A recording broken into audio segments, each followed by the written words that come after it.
দুর্জয়ের শরীরে ডিভাইস লাগাতে গিয়ে নিজেই বিপদে পড়ল অনিশা। সম্পূর্ণ জানতে দেখতে থাকো। অনিশা অলোক সেনের কাছ থেকে খবর নিতে থাকে পিকলু আদৌ শেষ হয়েছে কিনা। অলোক সেন বলে, ম্যাডাম, কালকে আপনি চলে যাওয়ার পর একজন এসে আমাদেরকে বিভৎস মার মেরেছে। সেই ব্যথা এখনো কমেনি। আমরা কিচ্ছু করতে পারিনি। আর সে এত ভালো ক্যারাটে জানে যে আমরা কিছুই করে উঠতে পারলাম না তার কাছে। তখনই অনিশা বলে, তার মানে পিকলুর কোনো ক্ষতি তোমরা করতে পারোনি, তাই তো অলোক? অলোক তখন বলে, হ্যাঁ ম্যাডাম। তবে ম্যাডাম, আর একটা বার সুযোগ আমি পাই, ওকে আমি ছেড়ে কথা বলবো না। আমিও তার মধ্যে ক্যারাটেটা শিখে নেব। আর অনিশা তখন বলে, শ্যাট আপ, একটাও কথা বলবে না। অনেক বকে ফেলেছো তুমি। তোমাকে যেটুকু জিজ্ঞেস করবো তুমি শুধু সেটুকুরই উত্তর দেবে। কেন? হ্যাঁ, তুমি পারলে না ওকে শেষ করতে? তোমরা এতজন ছিলে আর কিচ্ছু করতে পারলে না? অনিশার কথা শুনে অলোক সেন বলে, ম্যাডাম, কিছু করার সুযোগটাই তো পেলাম না।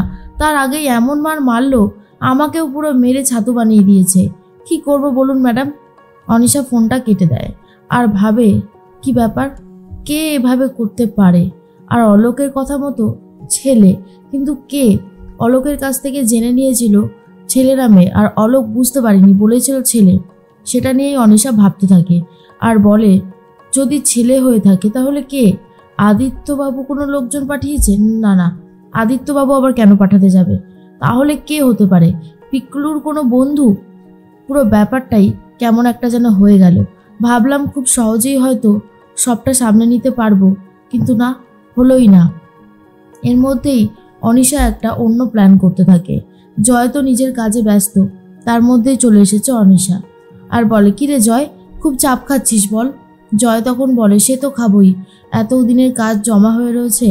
অনিশা তখন বলে, আচ্ছা বলছিলাম কি, চা খাবি? চা বানিয়ে দিই? দুর্জয় তখন বলে, ঠিক আছে বানা। এরপর অনিশা চা বানাতে শুরু করে আর যাতে ইচ্ছে করে গল্প করতে ব্যস্ত করে রাখে দুর্জয়কে, যাতে দুর্জয় এদিকে তাকাতে না পারে। অনিশা তখন বলে, জয়, আজকের কাজটা হয়ে গেলে তুই আর আমি বিকালে একটু শপিং করতে যাবি, তাহলে খুব ভালো হবে। মানে এই ধর, মানে কয়েকটা জিনিসপত্র কিনতাম। হ্যাঁ, আমার কিছু পার্সোনাল জিনিসপত্র তো থাকেই, তবু কিছু কিছু জিনিস যেগুলো তোর আর আমার সাথে ম্যাচিং করে কিনতে হবে, সেগুলো কিন্তু একসাথে কিনতে গেলে ভালোই হবে। কি বলিস? জয় তখন বলে, দেখ, আমার এসব ভালো লাগে না, তুই এসবের মধ্যে আমাকে টানিস না। তোর যেটা যেটা দরকার তুই সেটা কিনে নিয়ে আসিস।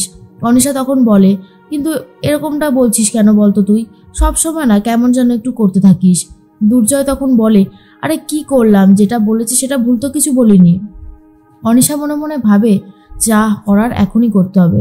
এরপরে দুর্জয় যাতে ঘুমিয়ে পড়ে তার জন্য একটা ওষুধ চায়ের মধ্যে মিশিয়ে দেয় আর তারপর সেই চাটা নিয়ে চলে যাচ্ছে দুর্জয়ের কাছে। এদিকে দেবু তার ছেলেকে নিয়ে ব্যস্ত, ছেলেকে কোলে করে ঘুরতে থাকে। ঠিক তখনই চলে এসেছে শুক্লা আর বলে, সেজ বৌমা, বাহ, এই তো আমাদের দাদু ভাই। বলছি কি, শম্পাকে তো কোথাও দেখছি না, ও কোথায় গেছে গো? তখনই দেবু ভয় পেয়ে যায় আর বলে, ব্যাস নাও, এবার রানী কোথায় গেছে বলতে থাকো। তখনই বারবার করে জিজ্ঞেস করলে দেবু বলে, কেন কাকিমণি, তুমি ওকে দেখোনি? আও, আসলে ও তো গেছে দোকানে, আমায় বলে গেছে কিছু কিছু জিনিস কিনতে গেছে, এই যেমন ধরো সাবান, শ্যাম্পু। ও এখানেই তো থাকবে, সেই জন্যই। শুক্লা তখন বলে, দেখেছো, অথচ আমাকে বলে গেল, গিন্নিমা তেলটা দিয়ে ভালো করে পায়ে আমি মালিশ করে দেবো তোমার। এখন দেখছি কোনো কথার দামই নেই। তার মধ্যেই দেবু বলে, চলে আসবে, এসে তোমার পায়ে ভালো করে তেল মালিশ করে দেবে। শুক্লা তখন বলে, আমিও তো বুঝতে পারছি না যে মেয়েটা গেল কোথায়, এতক্ষণ সময় লাগে। বলছি, সেজ বৌমা, ওর কোনো ফোন নাম্বার আছে? তখন দেবু বলে, না কাকিমণি, ও তো ফোন ব্যবহার করেই না, ওর স্বামী ফোন ব্যবহার করে। ওর স্বামীর যখন দরকার পড়ে রিতমের কাছে ফোন করে। তখনই শুক্লা বলে, ও কি সমস্যা বলো তো? সত্যি এই মেয়েটাকে নিয়ে আমি আর পারি না, মুখেই বড় বড় কথা বলে, কাজের সময় আসলে পালায়। অবশ্য এটাও ঠিক, সকালবেলা উঠে দুনিকে রেডি করেই দিয়েছে, তারপর মেজ বৌমার হাতে হাতে কাজও করে দিয়েছে। আর শোনো, আর একটা কথা বলি, তুমি তো অসুস্থ, ও কোথাও গেলে যেন আমায় বলে যায়, কেমন? দেবু তখন বলে, আচ্ছা। এর মধ্যেই দেখা যায় যে দুর্জয় আর অনিশা দুজন মিলে কথা বলছে। অনিশা তখন বলে, হ্যাঁ রে জয়, তোর কি মনে হয় নার্সিংহোমের এত বড় একটা অ্যাক্সিডেন্ট যে ঘটে গেল, তার পিছনে কে থাকতে পারে? মানে পিকলু ইচ্ছে করে রানীকে মারলো? তখনই দুর্জয় বলে, হতেই পারে, ওই ছেলেটাকে আমি এক ফোঁটাও বিশ্বাস করি না, ওর যা ইচ্ছা তাই করতে পারে। এত দিন ধরে রানী এত কিছু করলো ওর জন্য, সুস্থ হয়ে ঠিক রানীকে শেষ করে দিল। তো যদি একবার পাই না, আচ্ছা মতন ধোলাই দেব। এর মধ্যে অনিশা বলে, সে তো ঠিকই, রানীর তো বডি পার্টসও পাওয়া যায়নি। হ্যাঁ রে, রানী কি বেঁচে থাকতে পারে? তোর কি মনে হচ্ছে? তখনই দুর্জয় বলে, অসম্ভব, এত বড় একটা বিস্ফোরণ ঘটলো আর ও বেঁচে থাকবে, এটা হয় নাকি? তাই কিন্তু অনিশা ইচ্ছে করে করে দুর্জয়কে এই কথাগুলো জিজ্ঞেস করতে থাকে। তার মধ্যেই আস্তে আস্তে ঘুমিয়ে পড়ছে দুর্জয়। দুর্জয় ঘুমিয়ে পড়তেই দুর্জয়কে একটা সাইডে বেডে শুয়ে দিচ্ছে। আর অনিশা ফোন করে ডক্টর সেনকে আর বলে, ডক্টর সেন আপনি এক্ষুনি চলে আসুন, কাজ হয়ে গেছে, বাকি কাজটা আপনাকে করতে হবে। আর তখন অন্যদিকে ডাক্তারবাবু চলে এসেছে নার্স ফটাফট করে ওটির ব্যবস্থা করছে। আর এর মধ্যে ডাক্তারবাবু বলে, ম্যাডাম একটা কথা বলার ছিল। অনিশা তখন বলে, কি কথা, বলুন না। এরপর ডাক্তারবাবু বলে, দেখুন আপনি যে কাজটা আমাকে দিয়েছেন সেই কাজটা তো চাইলে আমি করতেই পারি, সেটা অসুবিধার কিছু নেই, কিন্তু এটা করার জন্য তো বুঝতেই তো পারছেন সেলাই পড়তে পারে। এবার যখন স্যার উঠে দেখবে পেটে তার সেলাই রয়েছে তখন কি হবে?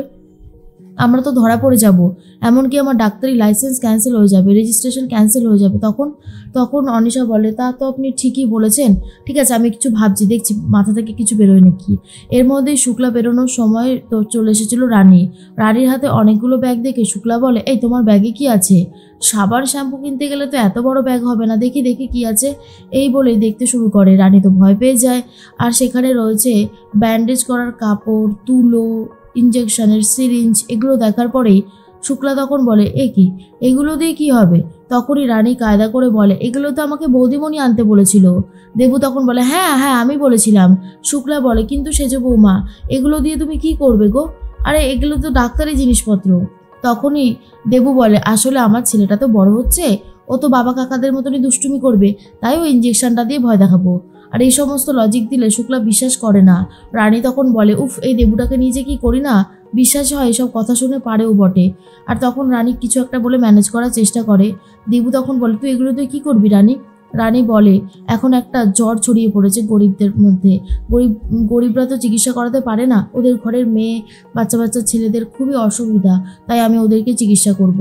দেবু শুনে বলে, এটা তো খুবই ভালো কথা, তবে সাবধানে, তোকে দেখে না রানী খুব গর্ব হয়, জানিস তুই যে এত বড় একজন ডাক্তার হয়েছিস, এত বড় মনের অধিকারী, তোর জন্য খুবই ভালো লাগে, কিন্তু সাবধানে করিস। এরপর রানী যেতে গিয়ে পায়ে একটু আঘাত পায় আর বাধা পড়তেই রানী ভাবে, দুর্জয় ঠিক আছে তো? দুর্জয়ের জন্য মনটা কেমন যেন করছে। এদিকে অনিশা বলে, ডাক্তারবাবু আপনি অপারেশন শুরু করে দিন, আমি দুর্জয়কে বুঝিয়ে বলে দেবো কি হয়েছে। আর তখন ডাক্তারবাবু বলে, ম্যাডাম আমার কিন্তু ভয় লাগছে, আপনি সাবধানে করবেন, আপনিও কিন্তু ধরা পড়ে যেতে পারেন। এরপরেই দুর্জয়ের শরীরে এমন একটা ডিভাইস লাগিয়ে দেয়। অনিশা বলতে থাকে, এরপর এই ডিভাইস থাকলে তোর শরীরে আমি একটু নিশ্চিন্ত থাকবো, তুই আমাকে ঠকানোর কথা ভাবতেও পারবি না। কিন্তু কি ডিভাইস লাগালে অনিশা? তোমাদের কি মনে হয় অবশ্যই কমেন্টস করে জানাতে পারো।